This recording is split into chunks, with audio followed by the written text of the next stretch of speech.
Test one, test two, test three. 1, 2, 3. 1, 2, 3.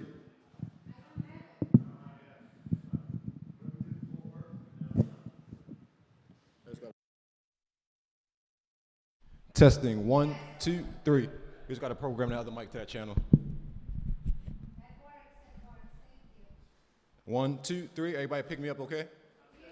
1, 2, 3, 4, 5, 6, 7, 8, 9, 10. 1, 2, 3, 4, 5, 6, 7, 8, 9, 10. Everybody's good? Good? All right.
Hi, Chris. The family is in the here.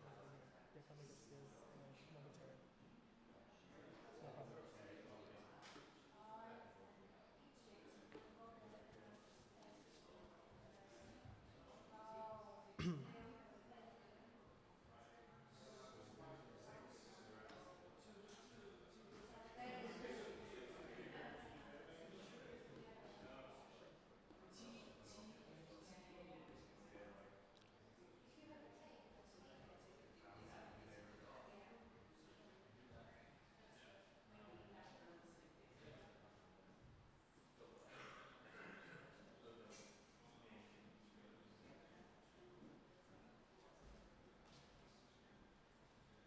You sit there.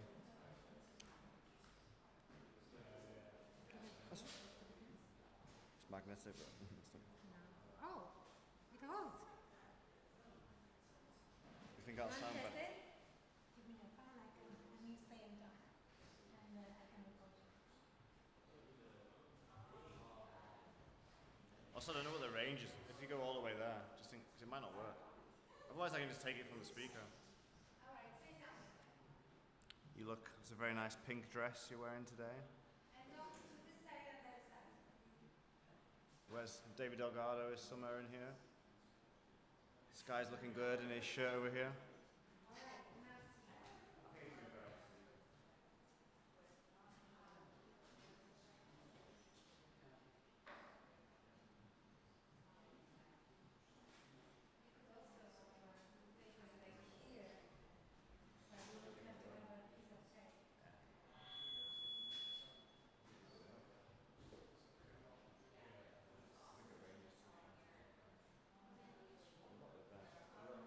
also take it like here, but you would have to have a piece of tape.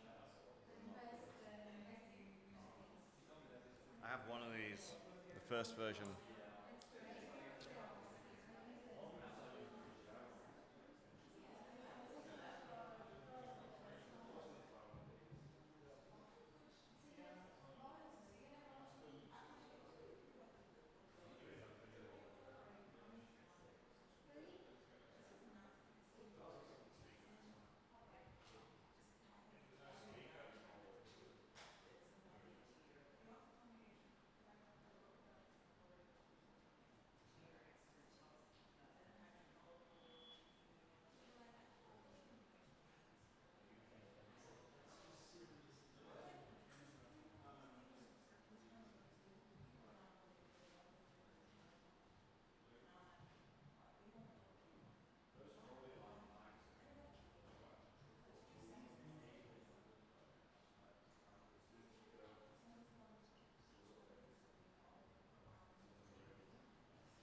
1 2 1 2 2 1 2 1.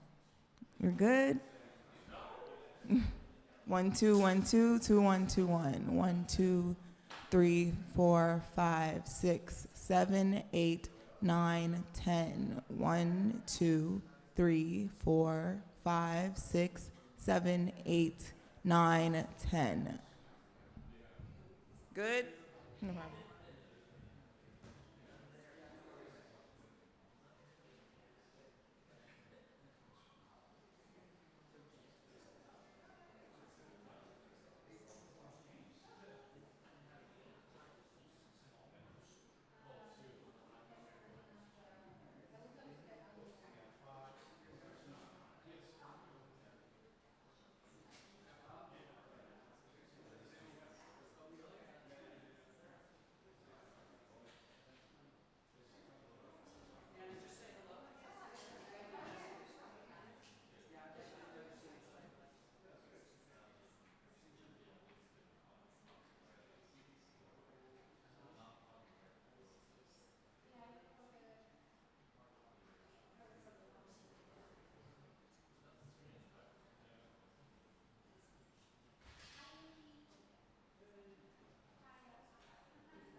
Anyone have gaffer's tape? The piece gaffer's tape?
Good afternoon. To my right are the parents of Nolan Wells, and we'll hear from them, and of course, Attorney of Black America, Ben Crump, and Attorney Park, you'll hear from.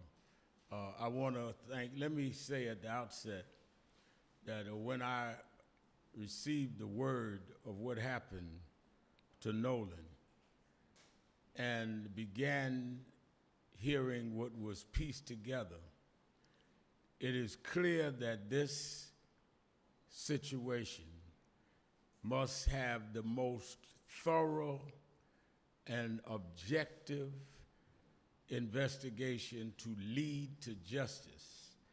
What we've been told does not make sense.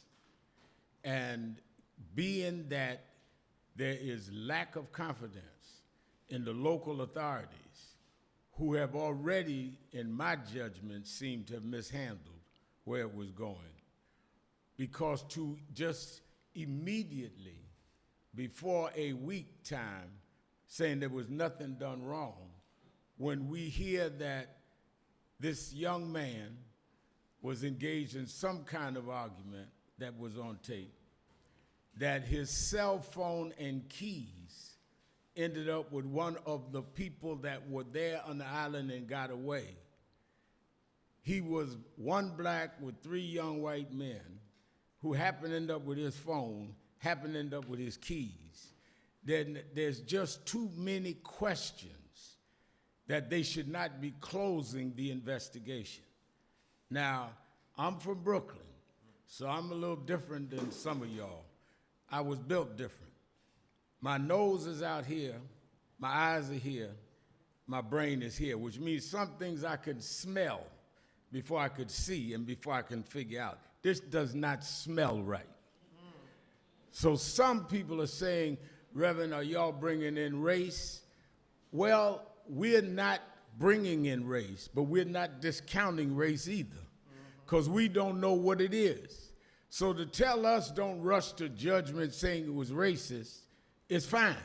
But then I'm telling you, don't rush to judgment saying it was not racism, because we do not know. We do know what these parents are being told, and what the parents have now shared with us does not make sense. How do you end up a young, promising football player, not in trouble, mother and daddy at home, everything we tell them to do and be? They go on the 4th of July, on the anniversary of this country, going to an island, we're outing with his friends, and the friends come back, and he's left there with some story about, he said, leave them behind. But then by some magic, one of the friends has his keys and his phone. Mind you, his mother tracked down the phone. They didn't voluntarily tell her they had his phone. They didn't voluntarily say they had the keys. So if they had not been tracked down, we don't know if they've ever would have known where it was. Some of this doesn't make sense. So we are absolutely in National Action Network and other groups going to rally behind this family. I have told them that whatever we can and need to do, we will do it, because this smacks of some of the worst fears that we've had historically, not only in Mississippi, but in this country. And we are there until the end with them. I've been asked by the family to be in Mississippi for the funeral to officiate, which I'm going to do. We just got off the phone with Tyler Perry, the actor who says he wants to help cover whatever expenses for the funeral. We have with us Spike Lee is in the house. Many of our people that have always supported families are there. This is not about them trying to raise money. We're going to take care of that. This is about, though, they got to keep going forward. But we want justice. And let the chips fall where they may.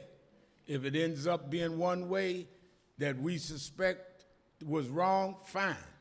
But if it's another way, don't back up and play games with this.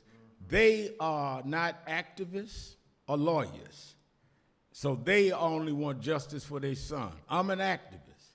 When we get there and they say we heating things up, that's what we do. Because sometimes you got to make people sweat to get the poison out their system. I'm the sweat man. And they are the parents that want to see justice for their son. Let me let you hear from Christine and Elmer Wansley and then Attorney Crump. Let them. Yeah. Oh, okay, Attorney Crump, and then we'll hear from the parent. Okay. Thanks, Rev. Y'all can come on up with Reverend as we can all be together. Thank you, Reverend Al, for always answering the bell as you have done on so many occasions when families get the worst news of their life. And make no mistake about it, Christine and Elmo got the worst news of their life on what was supposed to be a joyous occasion where everybody was celebrating the 4th of July weekend. I'm Attorney Ben Crump, along with Attorney Lisa Park and Jared Presson and Camila Moore. We have the honor and the privilege of helping to lead an independent investigation on behalf of the family of Nolan Wells. Why do you say we need to be retained to lead an independent investigation? It is because the family has distrust of the Mississippi law enforcement officials giving them a fair investigation where their black son ended up dead after going out on a boat with 3 young white men. The history of Mississippi is something that they don't just read about in books, but it's a lived experience for many black Americans that oftentimes when our children are killed in highly questionable situations, that there is this notion that, oh, it was nothing wrong, no foul play, let's just sweep it under the rug. Well, we refuse to sweep it under the rug. We refuse to just let Nolan Wells' death be in vain. We're going to make sure that we get to the truth, the whole truth, and nothing but the truth, because Nolan deserves it. You're going to hear his mother and father talk about what a wonderful young man he was. I mean, doing everything right. Reverend Al, he was not only a college student, he was a great athlete. He was a model big brother for his brothers and little brothers and sisters, and he was a great son who was on the cusp of becoming a man.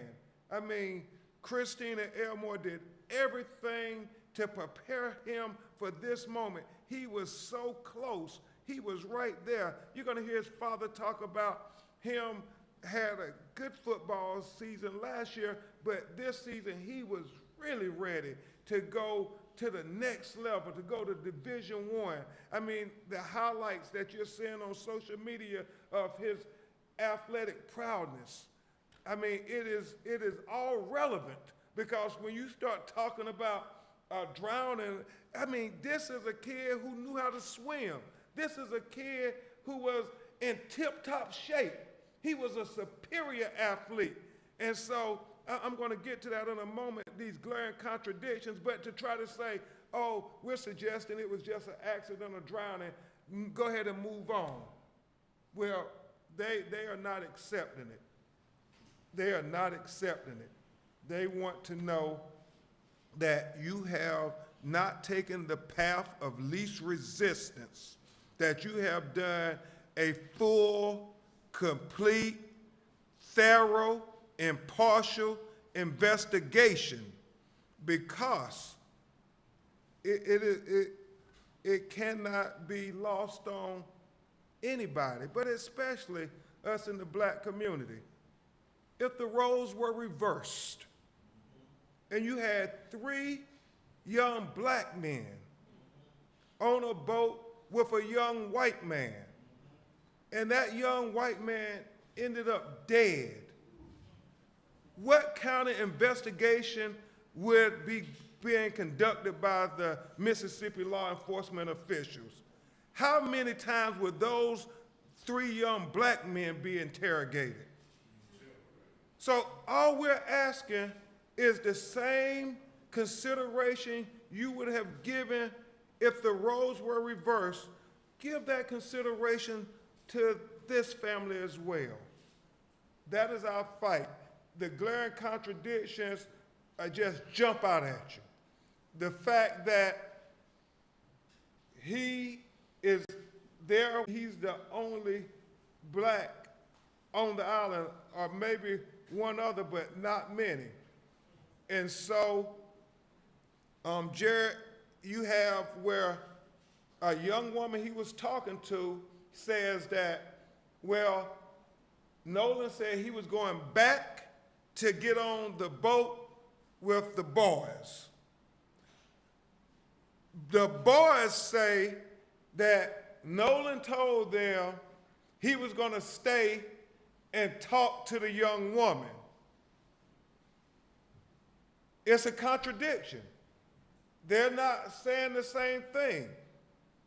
One of them is telling the truth, one of them is not. We have to get to the bottom of that. It's important.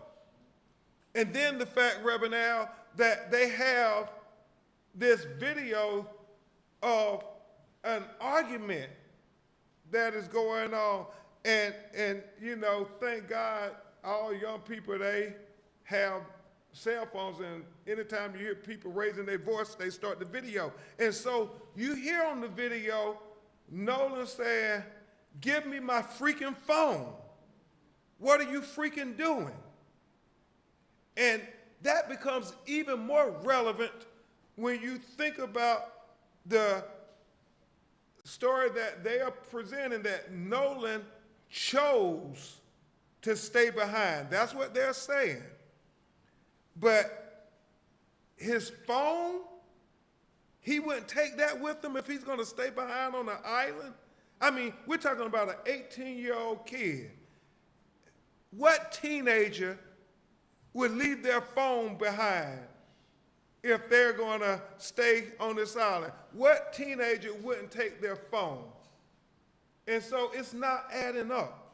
It's not adding up at all. The fact, as Reverend Al said, you know, they didn't take his phone with them.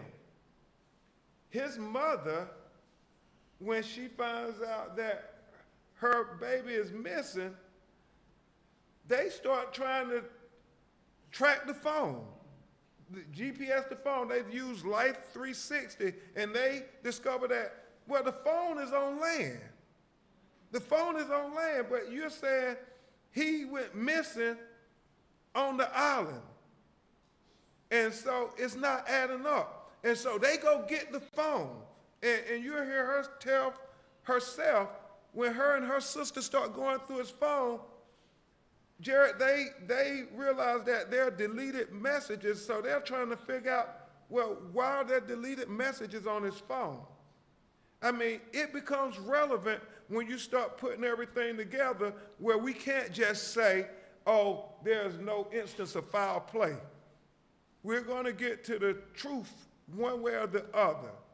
The fact that, and this really makes no sense to me, Reverend Al, this notion that, well, he drowned, y'all have, I'm sure, seen all the videos out there. I mean, if he's drowning, nobody sees him drown, nobody offers assistance, nobody tries to help him. I mean, obviously, he stands out. He's, I think, the only black person I saw when I'm looking at the videos. And if you see him drowning, you mean nobody is going to try to help him? It's not adding up. It is not adding up. And that's why the family, at their behest, we had an independent autopsy being performed. And we thank Colin Kaepernick for helping to pay for that independent autopsy. And we thank Tyler Perry for helping to pay for the funeral, because as Reverend Al said, these were just regular parents going about their life. They weren't expecting any of this.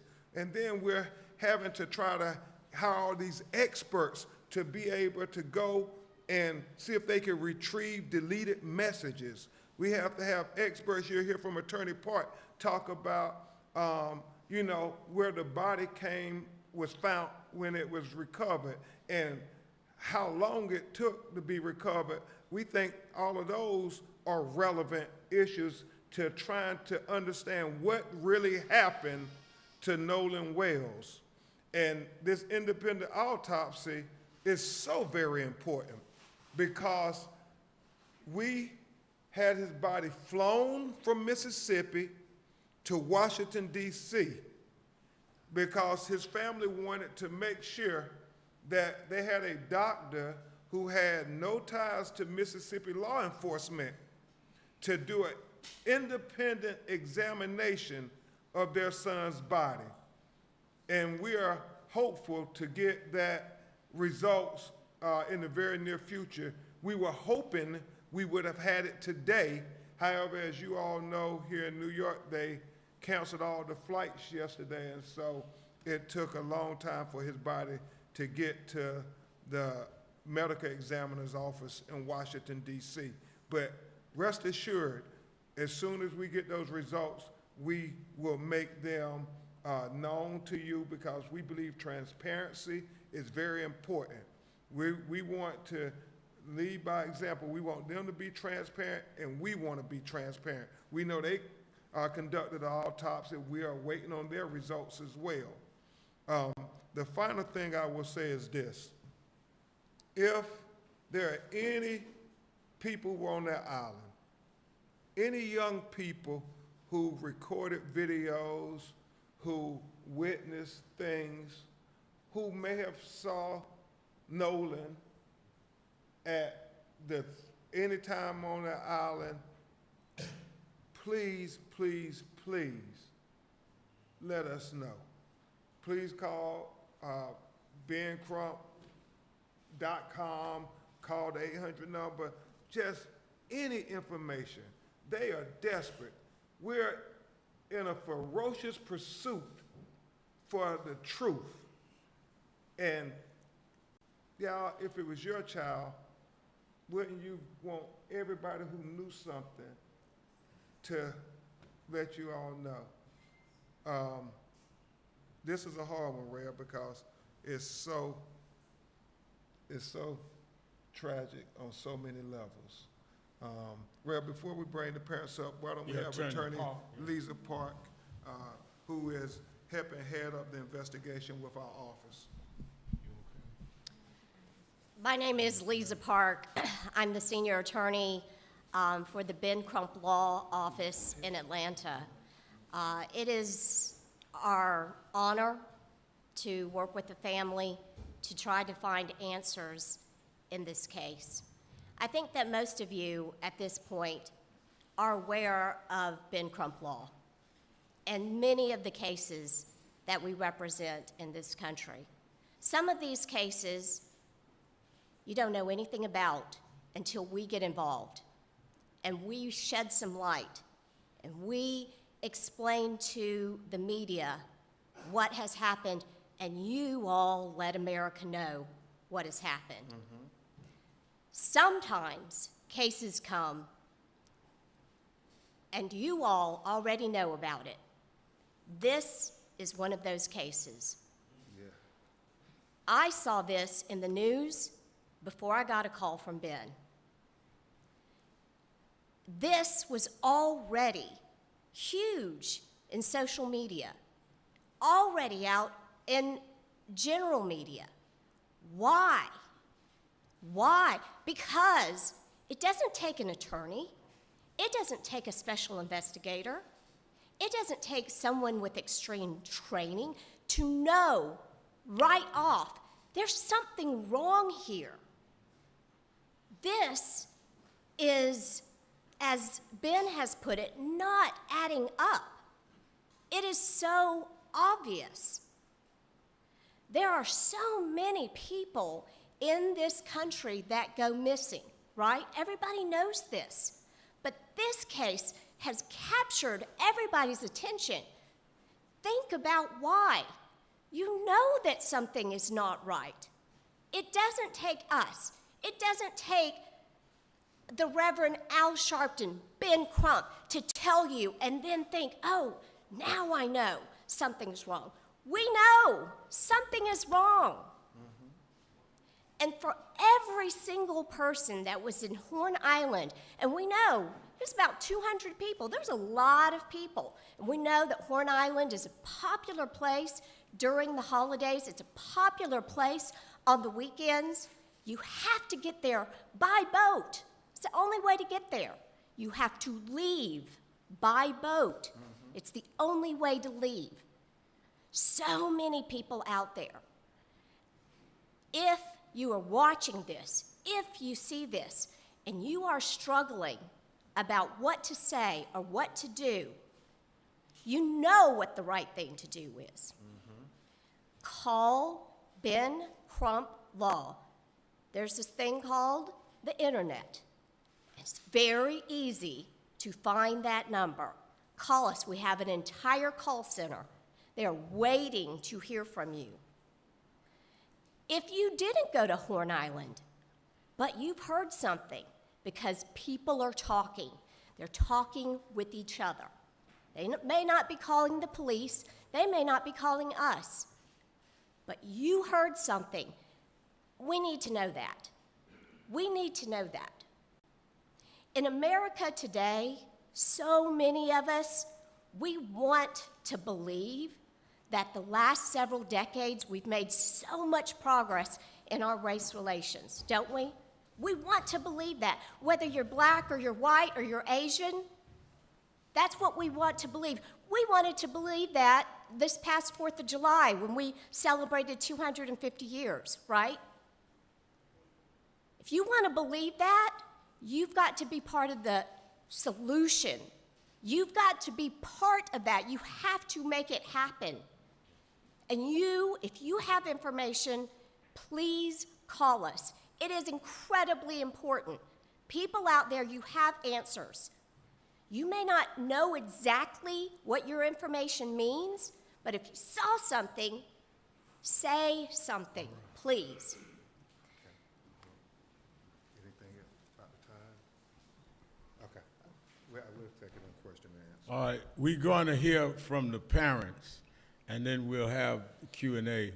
And what I want is, when we go to the media, identify yourself and your outlet so we know who is speaking. Let me say again that we're standing with this family till the very end and make sure we're dealing with justice. Let's first hear from the mother, Christine Wansley. First of all, I want to say thank you, everyone, for being here. This is not how I wanted the world to meet my son, but here we are. So, as you know, I'm Christine Wells Wansley. I am Nolan Wells's mom. And Nolan is the kindest soul. He never met a stranger. He loved everybody. He didn't care if you were black, white, purple, green, looked like a marshmallow. Like, he just wanted everyone to be in peace with one another. He loved life, and God gave him this big heart, which always scared us. Me and his dad had conversations with him all the time, not just about the importance of understanding our history as black people, but also the importance of how you have to move in certain spaces. And it's not us feeding into racism or the you know, the stereotypes that comes with that. Unfortunately, that is just a matter of fact. There have been many cases, many instances that shows it. It's unfortunately a pattern that he did not like. He did not like that there was so much division, and I think that's why God gave him us. He was really a peacemaker. He wanted, like I said, everyone to be included. He never wanted to leave anyone out. He just, even at a young age, I don't know, he was, how old was he? 18. No, not 18. When he was a baby, he did the little dance. So his father and I were having a moment, and as couples do, and even in that moment, he runs in the room with his diaper on, of course, and he starts dancing, because it was like he could feel the tension. He could feel that something wasn't right. So he was just a special kid. Like, he was a special kid, but again, just heart was so big. And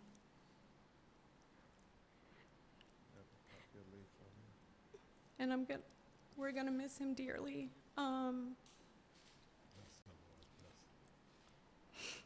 But we are grateful, especially to our friend Tashima, who actually was one of the people who helped us that night. She went and picked up his cell phone from where it was, and then provided that to us, because we of course contacted authorities to figure out who to do the report with, whether it was the county or the city, which then turned into DMR, who I contacted immediately from there. But. Can you tell them how you got the cell phone? So our friend actually, when I called her, Nolan is best friends with her two sons, Jalen and Javon. When I called her, I said, Tashima, have you seen Nolan? He's missing. No one has seen him. No one has talked to him. The boys were actually with her sons. So they opened up their Snapchat, because a lot of the kids do have their locations where they're tracking one another. So one of the boys says, well, it's showing that, I can't exactly remember what his location was showing, but my Life 360 location was showing something completely different. It was actually showing that his phone was like he was on land. And so we ended up, she received the phone from that parent, and then we met up where his car was, which was at a separate location. There were issues obtaining the key, but even so, there was just a lot of... Tell them about what happened with the keys. So I'm gonna let my husband tell you about that, because he actually went up to the door to get the key, because at that point, I was just not in my right mind. This has just been an awful situation, just terrible. Elmore Wansley, the father. Okay, so the situation with the key. When we got to the house, a few of his friends, they were already there, and they were at the door in the house asking questions. So when I walked up, they were getting, things were getting kind of tense. So I turned to them and told them, I need you guys to calm down. I don't do this to me right now. I need them to kind of trust me so they can give me something. So I was able to calm them down. So the guy, he's in one of the pictures, he came out of the room, half asleep or whatever, I think Jack's or whatever. And I said, look, I'm Nolan's father. I'm here to get his keys so I can get his car. I said, he's like... His car was in the yard. His car was parked in the yard. So he was like, I don't know, man. Nolan's like my brother. I said, well, if Nolan was like your brother, would you please go in your room and see if you can find my son's keys so I can take his car home? He walks off, 2 or 3 minutes, come back. I can't find the keys. I said, okay. So at that point, I get the boys and I get to move them out the house, because I didn't want them to go into the house and start tearing up these people's houses, because then that would be a whole other situation. So we walk outside by the car. One of the guys that was in the house with us, he was on the phone with a girl, and the girl told him that Nolan's keys were on top of this Jax guy's Xbox in the house, because apparently she was there with him earlier. So he goes back up to the door by himself, and 5 minutes later, the keys come out. So now I feel like you done lied to me. So now I'm really like in distress with you. But as far as that night goes, if I knew anyone who had a boat, I would have went out that night looking for my son. We tried, but I don't have friends with boats. But if I knew someone with one, I would have went out that night. And it so happened that his coach saw all the stuff on Facebook that next morning and called and contacted me at like 5 in the morning, asked me did we want to go out. And I told him yes. So within an hour, he was at the dock. We met him, and we went out. We docked the boat, got off the boat, walked on the island, walked a pretty nice stretch, came back, got back on the boat, went around the island, looked, came back around, and where we went to, that's where apparently they say that his body floated up. I don't know a lot about water currents over there, but I would think that we would have saw his body. And on the trip there was a family that stayed a night on the island, like actually tented out on the island. So if he was left, he would have saw that family on the island, and there was 2 other boats docked, so he would have had help. So I don't know. I don't know. I think we stayed there for like an hour and a half. That's when Jackson County and the Sheriff Department showed up, and they were going to do their rounds. And I had a classmate of mine, him and his 2 boys, they came out and they searched, and then they got back in touch with me and said the Coast Guard had finally showed up in airplane. So what is so critical, what Elmore is saying is they went out on Sunday, and the tide, if it brought his body up, he went missing on July 4th, as they say. His body should have been there on July 5th. Why would it not appear to July 6th? And that's one of those things that's just not adding up. And the fact that if he stayed behind on the island, there were boats there, there were people, somebody had to see something. That's why it's not adding up. And that's what they're saying. It's just not adding up. Yes. And if he was there 2 days, somebody on the island would be able to verify that. 2 days, and nobody's come forward and said, no, he was with us, or no, we saw him. It just does not make sense. Make it make sense. Just one last thing. We want her to talk about the cell phone deleted messages. I'm sorry. I thought my voice was loud enough. One last thing. We want to have Christine talk about the cell phone from her perspective before they tell you who Nolan was, and then we'll take your questions. So when we made it home, my sister and I actually went through Nolan's cell phone, particularly Snapchat, because that is so popular with the children. And when we opened it up, there was nothing. There were no saved pictures. There were no snaps from that day. And we did open it before the 24-hour expiration. So we found that very concerning, only because anyone who's ever been around Nolan will tell you at social gatherings, he's taking videos, he's taking pictures, he's even come up to me when I'm getting ready to go to bed, hey Ma, come on, take a picture of me. You know, like he just, that was Nolan. So that's why we feel that things may have been deleted, was because of the fact that there was nothing in either one of his accounts. But I do want to say this. I would hope that any parent who, God forbid, would be in our situation, I would hope that you would do the same thing.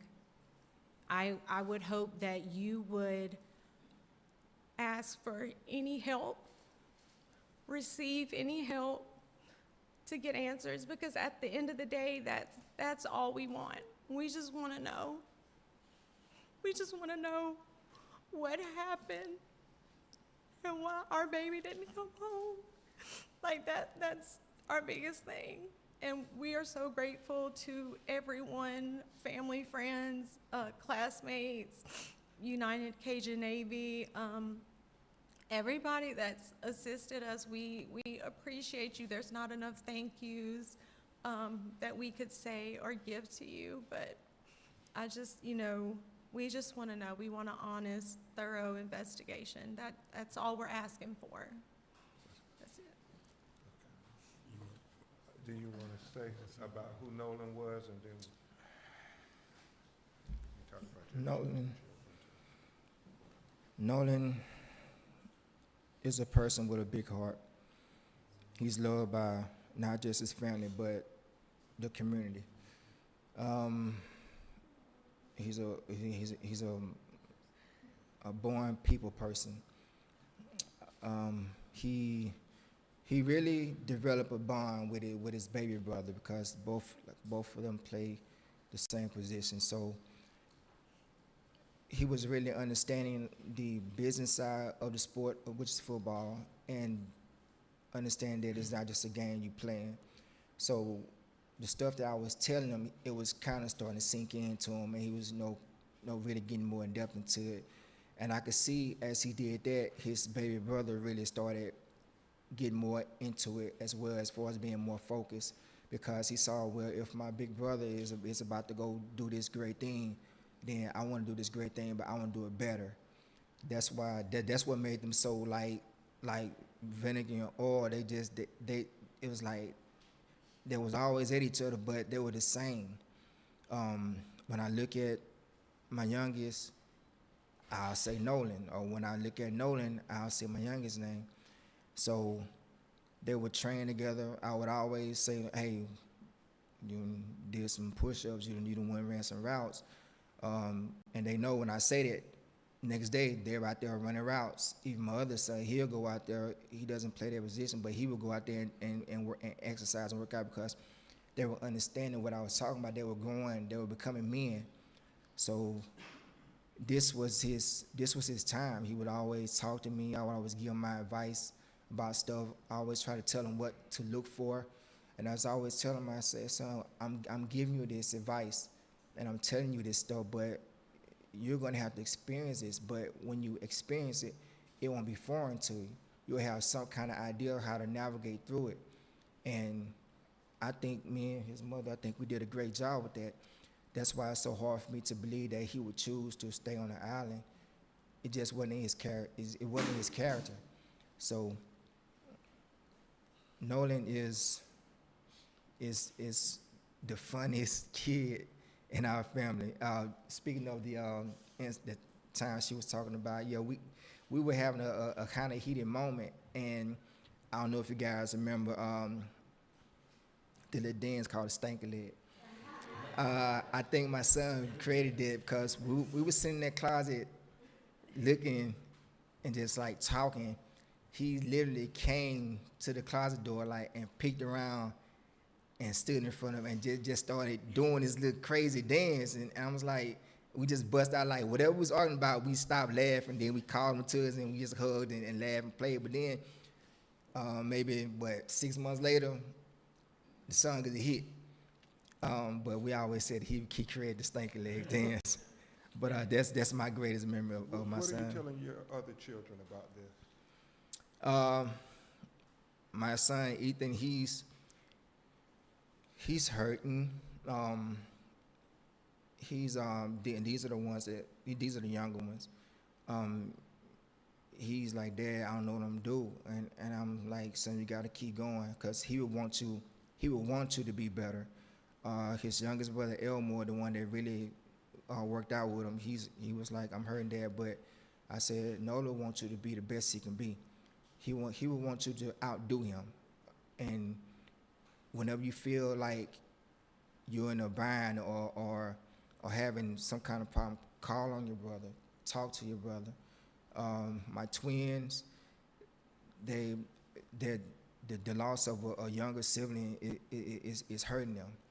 They have to figure out how to navigate through life without him. And my daughter Carly, with her being away, it's really hard for her because she's not around family now. So she's out on her own, you know, doing life and doing what life does.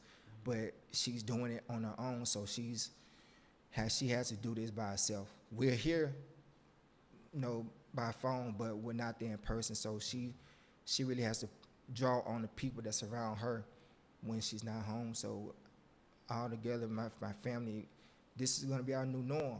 He was the jester in my court, and yeah, he will be missed greatly, not by us, but by the whole community. We will announce the funeral services when it is finalized, and we'll be going to help with I will officiate at the funeral in Mississippi. Again, we'll take your questions, but identify who you are, and please be respectful to families in mourning, but because they want justice for their son, they came to New York to make this appeal. But let's not make this a circus. Yes. Christina Hershon from the New York Post.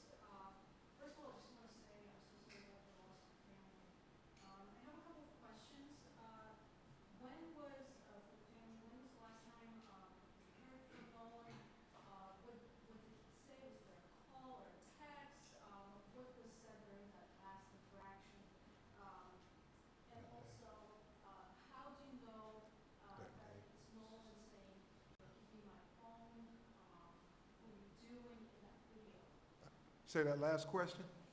How do you know that it's Nolan saying, give me my phone? What are you doing Yeah. in that video? Yeah. Well,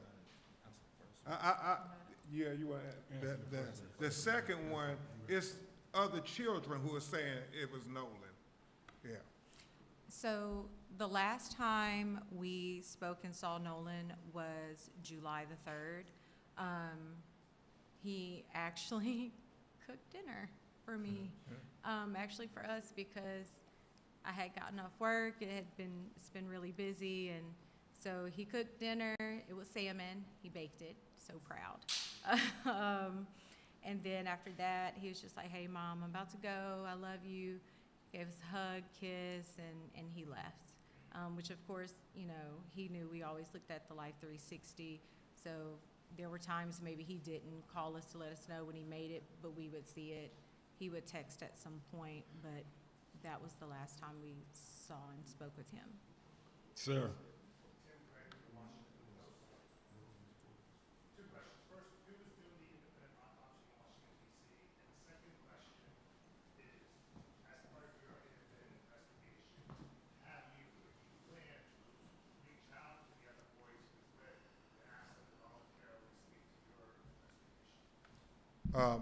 Dr. Roger Mitchell is doing the independent autopsy on behalf of Nolan Wells' family.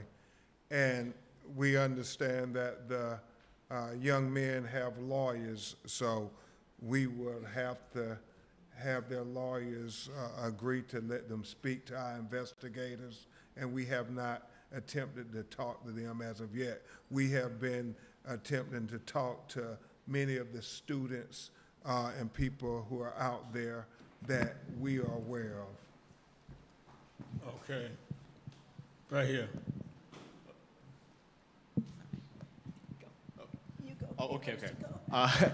Justin Finch, Inside Edition, asking a question here. First, for the family, wondering if you recall from your friend what was said to her by the people who gave her Nolan's phone, and for Attorney Crump, wondering for you, at some point, will that phone be given to police for their investigation? They've expressed interest. Yes. So the exact wording of the exchange, it was through phone, because again, We were busy trying to figure out who was going to take the missing persons report. Just because when it's in water, when it occurs on the island, it's not necessarily the city or the county, because then it becomes an issue of jurisdiction. So like I said, she went there and spoke with, I cannot remember, I'm so sorry, my brain is everywhere. But she went to the house and retrieved the phone. She said, I have his phone. The phone was okay. As far as like appearance goes, it didn't look damaged or anything. And so then after that, we met with her at the other house where he had stayed the night, July the 3rd, where his car was. Because it was important for us to try to retrieve everything of his that we could. But it honestly, for both instances, it was a run around, because I know she had issues getting his phone as well. And she ended up calling me, and I think I spoke with the mother. She put me on speakerphone, and I was like, hey, you know, yes, I'm Christine, I'm Nolan's mom. We need his phone, we're trying to find him. Yes. I guess Okay, we'll go her and then you. I guess let me answer the second part of the question. Absolutely, after our experts be able to examine the phone, we will let the Mississippi investigators examine the phone.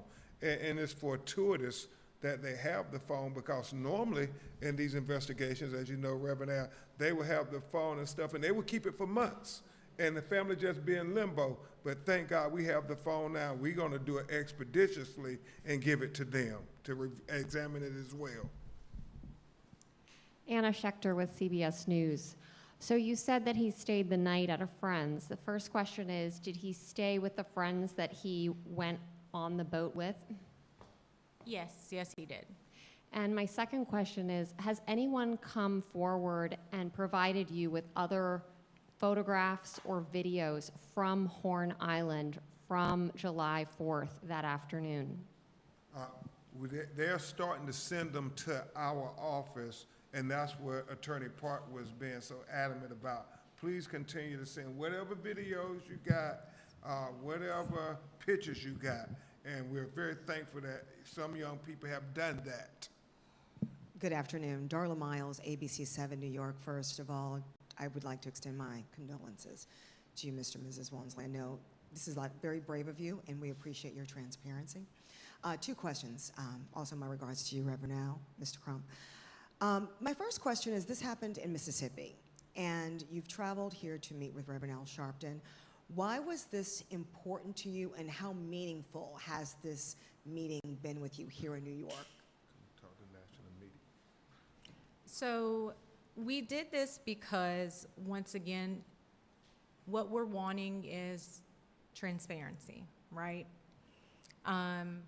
Although I do absolutely respect law enforcement, just the fact that the accidental drowning thing, it made both me and his father uncomfortable. Why are we so quick to rush to this? And we just, at the end of the day, we want answers. This has been very impactful.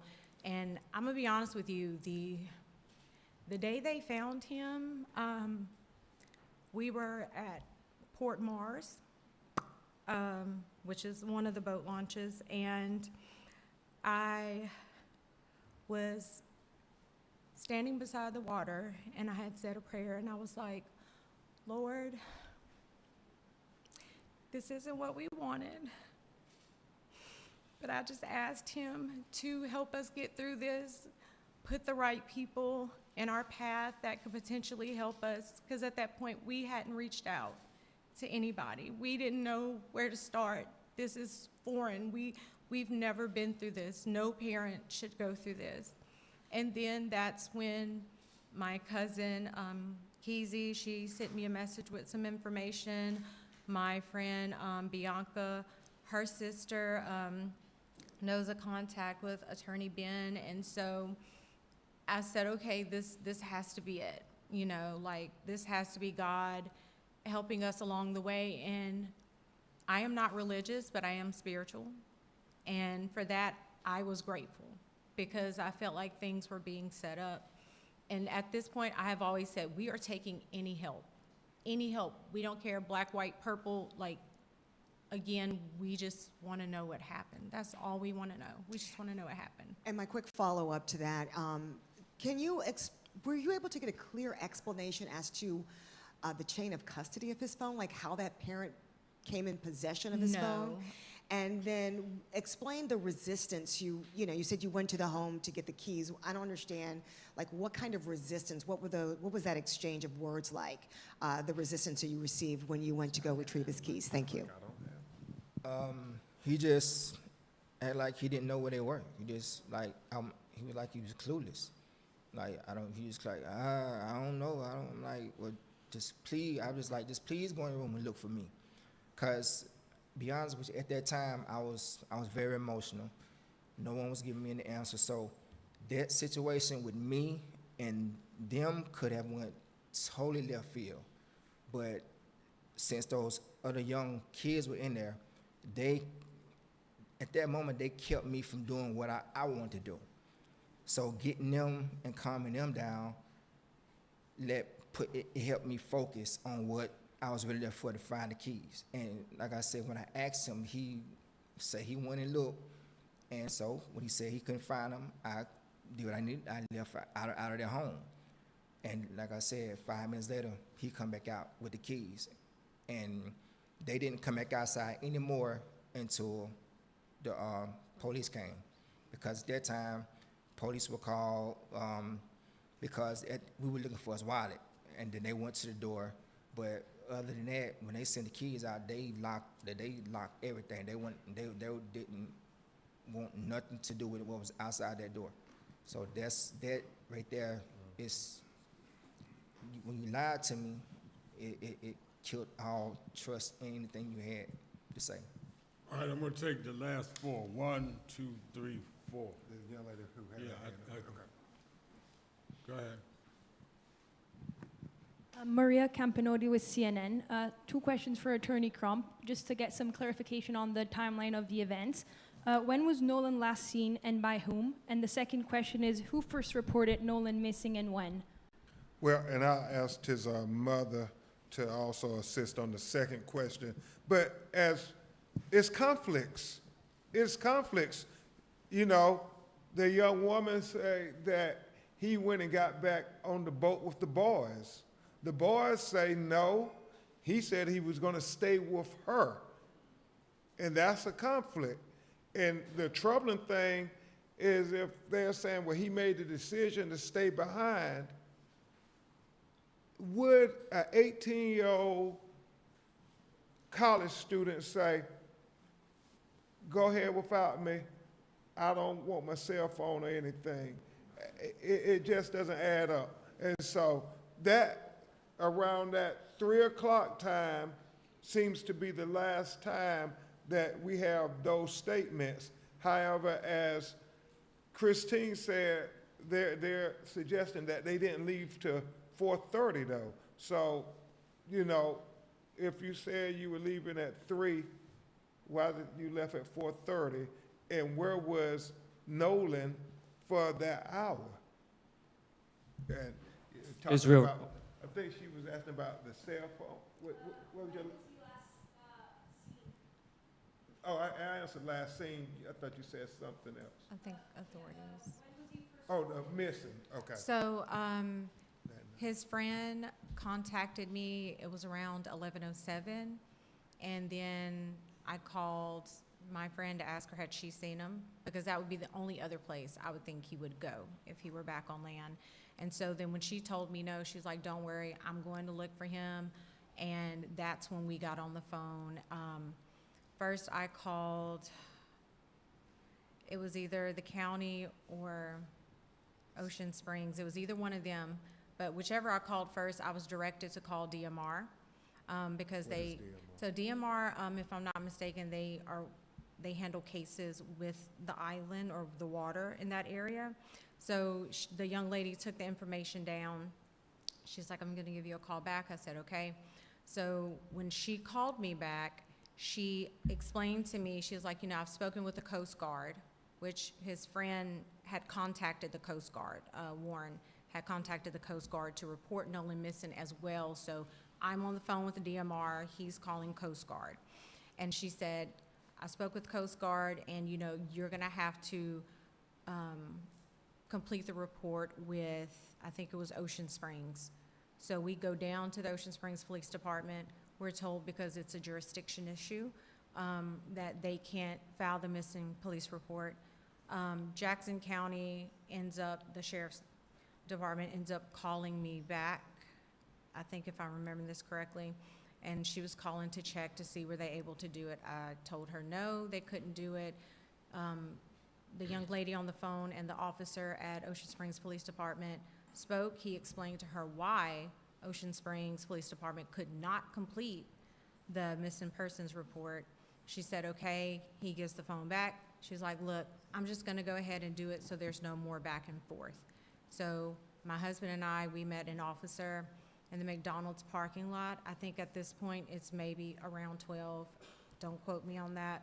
But we explained to him, what he looked like, age, all those things. Last time he was reported seen, which again, by his friend, he said that the last time he physically saw him was at 3 p.m. and they were getting ready to leave the island. Israel Rodriguez with the U.S. Sun. Have you been able to gather additional information made by Warren's mother, Ashley Cole, on social media, where she said the group left the island after they experienced trouble with the boat and that the boat began taking in water? Your question is what directly? We know she made that statement. Have you been able to gather additional information on that? No, we have not. Thank you. Kevin Ortega Rojas with Here's Why News. I was hoping that the family could clarify Nolan's relationship with the young men that he traveled to the island with. We've heard different accounts of how long he's known them, and I was wondering also if you folks have spoken to those families since they lawyered up. High school friends. Is when we found out. Yeah. Say the second part again. Have they talked to the families? No. I haven't spoken. Last question. They haven't spoken to the family. Thanks so much for having us. I want to speak to the family. I stand here as a cousin, a first cousin of a victim. In 2020, he went out with his friend and the mother, who was white, and he went missing. He was found dead, deceased, in a field behind her house. She was arrested. She was charged with failing to report a missing child and contributing to the delinquent of a juvenile. So your story is very familiar. Your pain, I feel it. And I will continue to advocate. I'm an activist, and I go all across the world. But today, I'm here because I stand with you. As a cousin of a victim, I know what you feel when you don't get justice and the system is up against you. God bless you. Thank you. We will follow up, and when we're ready to formal announcements. Again, the funeral service is not to prompt religion, it's to seek justice and unity. And we want everybody, black, white, everybody, to come and extol what this young man represented. It's not a protest rally. It will be to really lift up the spirit of this young man and to stand with the family. If we have to do protest rallies, that'll be announced at another time. But the funeral services is to talk about how Nolan was a great young man to his family, and we're there to comfort them. Thank you for your time. Let us, Can I say one more thing? please. I'm sorry. So I know I have been seeing some younger people, real adults, older people doing protests. We actually had a very small one in Ocean Springs. Some young boys that knew Nolan, actually some of his friends. So what Elmore and I would like to say is, if you do, please be peaceful. Right. Nolan was not someone who liked fights, physical fights. He really didn't even like arguments. So don't go out there trying to be tough. Just think about what Nolan would want.